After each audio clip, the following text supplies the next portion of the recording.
CFM, en Tarn-et-Garonne, le MAG. Madame, monsieur, bonjour. Rémi Taureau est là avec vous pour la prochaine demi-heure. Après l'avoir reçu pour le Tarn-et-Garonne d'antan, j'ai le plaisir d'accueillir à nouveau dans nos studios de CFM Montauban Olivier Miquel, qui vient de signer son 3e roman, Dans l'ombre ensevelie, et c'est paru aux éditions Ramsay. Et donc, Olivier Miquel, bonjour. Bonjour Rémi. Merci d'être là. Pour ceux qui auraient raté notre premier entretien, je vais rappeler donc que vous avez longtemps travaillé dans la politique. Vous avez écrit les discours politiques de nos députés, de nos ministres. Oui, quelques-uns. Vous écrivez de nombreux ouvrages, des romans. Vous avez écrit une biographie de Henri Salvador. Oui. Vous avez écrit sur Napoléon. Oui, 2 bouquins sur Napoléon. Sur sa vie intime. Ouais, Napoléon amoureux. Oui. Hein, ça a même donné lieu à une conférence que vous avez donnée à l'Académie des Belles Lettres de Montauban. Oui. Vous écrivez aussi pour le cinéma, le théâtre, même de la chanson. Oui. Hein, vous êtes un homme très actif, une plume très active. Et donc, Dans l'ombre ensevelie, est paru en 2023 aux éditions Ramsay. Est-ce que vous pouvez nous faire le teaser, comme on dit aujourd'hui? Alors, c'est une histoire. L'intrigue est assez complexe. Elle n'est pas complexe par hasard, puisque l'idée de départ que j'avais au fond de mon crâne depuis des années, c'était de faire des liaisons dangereuses des années 2000. Liaisons dangereuses de Cholet-de Laclos, pour moi, c'est un chef-d'œuvre total. Je me suis beaucoup intéressé au 18e et je continue. D'ailleurs, les livres sur la vie intime de Napoléon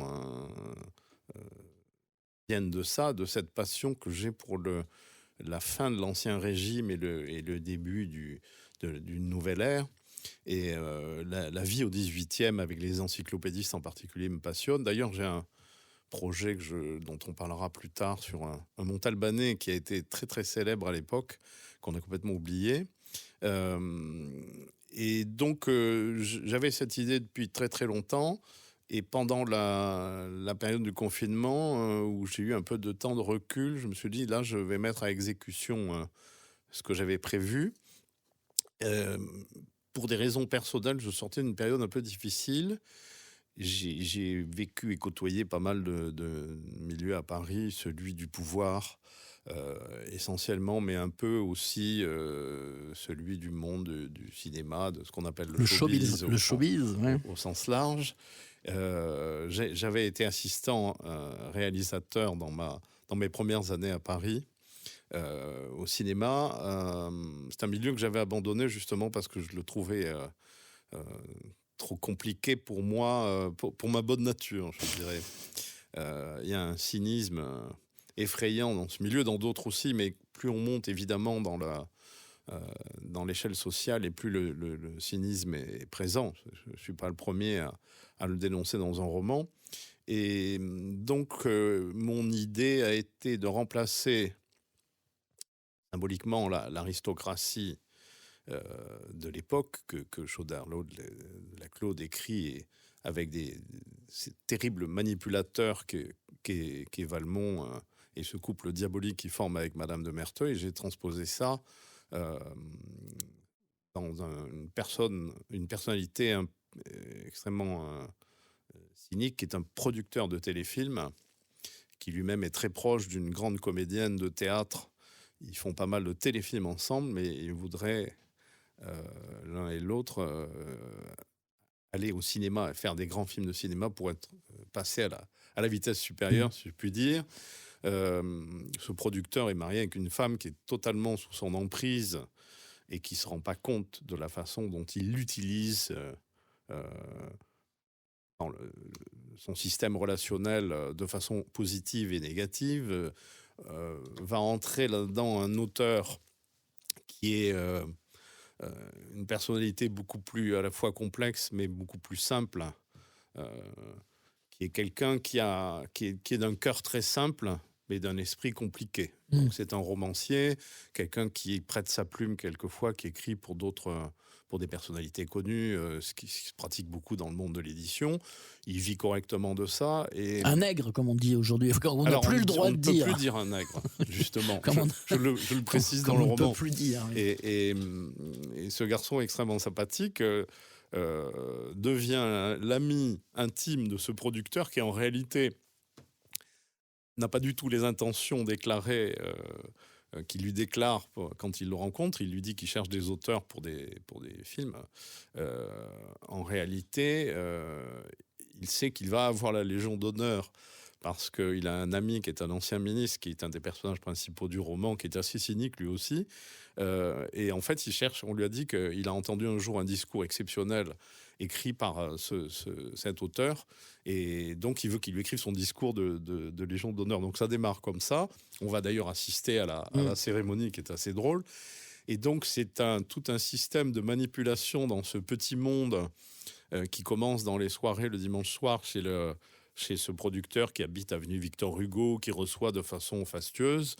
Ce petit groupe qui va s'augmenter d'une jeune comédienne star en devenir qui va faire tourner la tête de tout le monde, va s'en aller en Espagne dans la villa du producteur pendant les vacances, et on va assister à une comédie de mœurs très drôle, je crois. Enfin, c'est ce que j'ai voulu faire et c'est ce qu'on me dit, mais qui fait que ces personnages horriblement cyniques finissent par devenir sympathiques, parce qu'évidemment ils se plantent tous sur leurs intentions, mais ça va virer. Je dis ça va très mal tourner. Bon, il faut pas le dire. Voilà. Ça, il faut laisser le lecteur, découvrir Dans l'ombre ensevelie, paru aux éditions Ramsay. Olivier Miquel, on marque une courte pause et je vous reprends dans un instant.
But it's okay. Yeah, it's okay.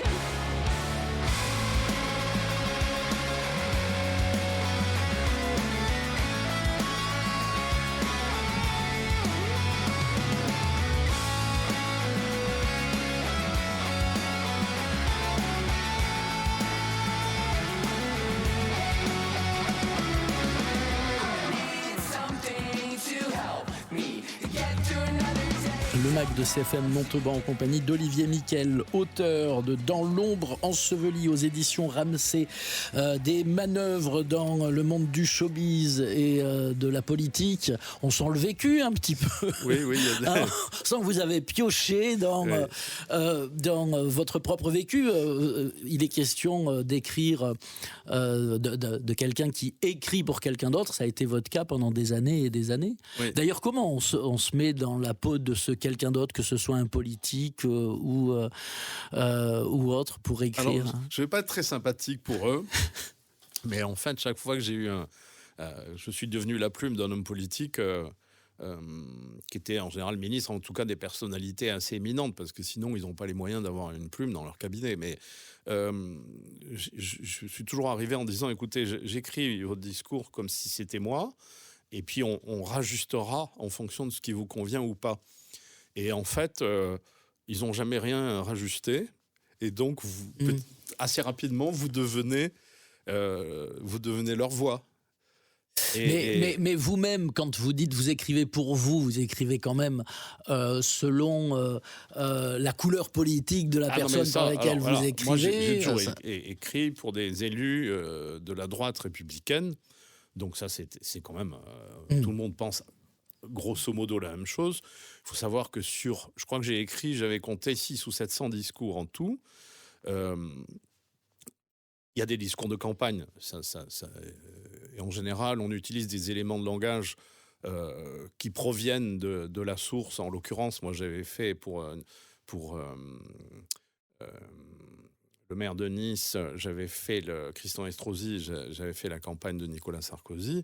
Et je travaillais avec Henri Guénaud, qui était la plume de Nicolas Sarkozy. On était au ministère de l'Intérieur. Et donc là, il n'y avait pas de discussion. On savait à peu près, on avait des éléments qui étaient les mêmes pour tout le monde. Mais vous avez une part de liberté. Moi, j'ai souvent apporté dans des discours des idées. Et d'ailleurs, c'est ce qui m'amusait là-dedans, c'est que j'ai fait beaucoup passer de mes idées. Cela dit, il y a ensuite, au quotidien, quand vous êtes ministre, il y a plusieurs discours par semaine qui sont coécrits d'abord par des conseillers techniques qui sont en général en fonction de la technique des énarques ou des polytechniciens, etc. Et moi, mon rôle, je disais que derrière, mon rôle, c'était de faire du repassage. C'est-à-dire que ces discours qui étaient très techno, je leur donnais de la vie. J'essayais d'y inclure des images visuelles pour surtout que l'auditoire ne soit pas ennuyé et ait l'impression qu'on lui raconte vraiment une histoire. Voilà. Dans votre ouvrage, il est question d'écrire un texte par rapport à la Légion d'honneur, quelqu'un qui reçoit la Légion d'honneur. Là, il faut mettre un peu d'ego aussi, alors du coup, dedans. Alors, justement, non, il a une recette spéciale que moi j'appliquais parce que j'ai fait pas mal de discours de remise de décoration. Il faut mettre de l'humilité, des faits vrais, qu'on repère quand on interviewe les gens dans leur vie, les gens ou leurs proches, de l'humour et de l'émotion. Et quand le récipiendaire répond, qui m'est arrivé de faire aussi pas mal de discours pour des gens qui recevaient, c'est l'humilité qui compte, il faut faire très très attention. Alors, il y a un jeu de dupes, et d'ailleurs dans le roman, le discours est très drôle parce que c'est un vrai jeu de dupes, c'est-à-dire ce type est un cynique épouvantable et évidemment on fait sa louange en disant que c'est l'honnête homme par définition. Donc il y a la duplicité du jeu de la vie qu'on connaît tous, qui fait que les gens d'ailleurs détestent souvent tout ce qui est officiel, politique, etc. Mais on peut y voir le côté amusant. Le jeu de société, la comédie sociale. Oui, parce que du coup, on peut croire aussi au talent de la personne qu'on écoute raconter ce discours et qui finalement n'aurait pas ce talent-là. Alors oui, certainement. Moi, vous savez, pour avoir travaillé avec des hommes politiques de premier plan, ce qu'on leur reproche n'est pas ce qu'on devrait leur reprocher, et inversement. On ne sait pas ce qu'on devrait leur reprocher. Ils ont un ego démesuré pour la plupart. Je pense que la plupart du temps, ils croient à ce qu'ils font. Et parce que, à cause de cet ego démesuré, ils croient qu'ils sont utiles. Ils sont persuadés qu'ils sont plus importants que les autres, dans l'absolu. Donc, ils ne se trahissent pas autant qu'on croit. Alors, ils peuvent faire cyniquement prendre certaines décisions parce que sur le moment, ça arrange ou que ce n'est pas compatible. Mais vous savez, pour moi, le vrai problème dans notre pays aujourd'hui, en Occident en général, mais en France en particulier, c'est les médias. C'est les médias qui censurent aujourd'hui et qui empêchent les politiques de prendre certaines décisions parce qu'ils ont peur d'être mal perçus dans les médias et d'être maltraités par les médias. Donc, je crois qu'il faut faire attention. Il y a des caractéristiques très négatives chez les hommes politiques, mais ils sont prisonniers d'un système, on le voit très bien d'ailleurs, il y a une contestation énorme, notamment sur le monde médiatique, avec des médias parallèles qui se développent J'imagine que vous en parlez dans l'ombre ensevelie de ces médias parallèles, de ces réseaux sociaux, Alors, que ce soit X, Facebook ou autre. Oui, alors j'en parle notamment parce qu'au début du roman, c'est assez drôle, mais il y a une soirée où un certain nombre de personnes que j'ai citées, les protagonistes du roman, sont à la même soirée, et en fait, il y en a 2 sur 3 qui se connaissent parce qu'ils se connaissent anonymement par des sites de rencontres. Donc en fait, ils ne savent pas qu'ils se parlent, mais ils se sont déjà parlé. Et quelquefois avec des choses assez crues. Donc ça crée... mais là aussi, on est dans la manipulation comme dans les liaisons dangereuses. Donc ça m'amusait de mêler les sites de rencontres. On est en train de parler de Dans l'ombre ensevelie, paru aux éditions Ramsay. Une petite pause, et puis on revient dans un instant.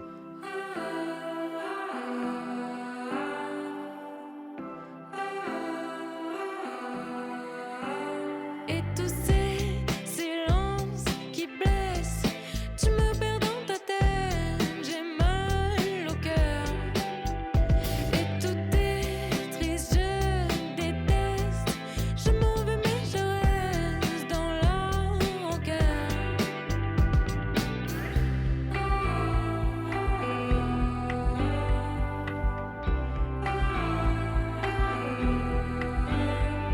On marche dans la nuit et sans un regard, on sait que tout sera fini. Au bout du trottoir, on pourrait parler mais je pars. J'ai peur qu'il ne soit trop tard. On pourrait parler mais tu pars, écraser tous nos espoirs. Toutes les blessures invisibles qu'on s'est faites sans rien dire sur nos faiblesses. J'ai évité les conflits, mais je ne peux plus tenir toutes mes promesses.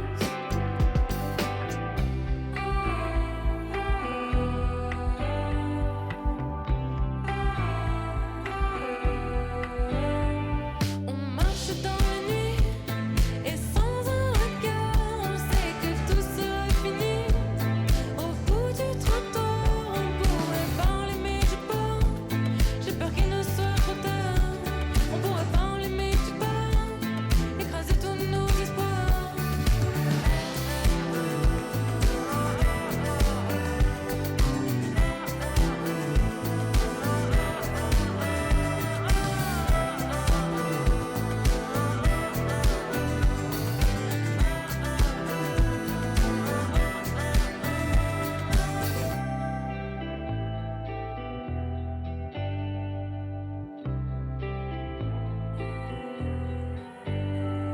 Le silence est gagné, je crois, tu vois.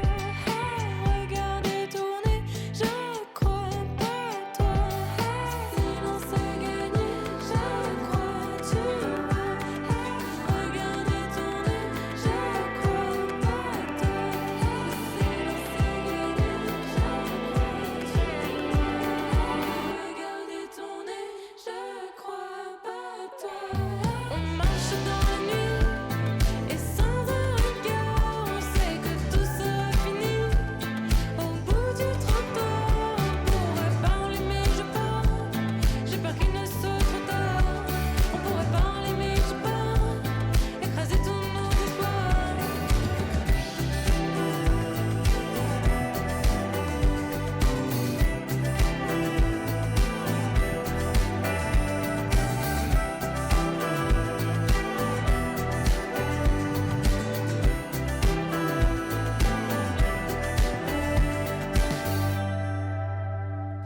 Olivier Mickel est notre invité aujourd'hui dans le MAG de CFM Montauban. Il nous reste quelques minutes à consacrer à ce 3e roman, c'est ça ? Oui, j'ai fait pas mal de bouquins, mais comme roman, vraiment roman, c'est le 3e. Dans l'ombre ensevelie, paru aux éditions Ramsay. Ça c'est un roman écrit au moment du confinement. Oui. On en est sorti aujourd'hui de ce confinement. Vous êtes toujours en train d'écrire ? Alors là, je suis en train de faire, j'espère avancer à grands pas, un projet de théâtre à Paris, évidemment. je termine aussi un scénario pour un producteur dont nous espérons que nous aurons un financement, parce que là, on parle de projets dont 9 sur 10 n'aboutissent jamais. Donc, il faut malheureusement... Ça, c'est le mauvais côté de ces activités, c'est que il est très difficile de mener un projet à son terme.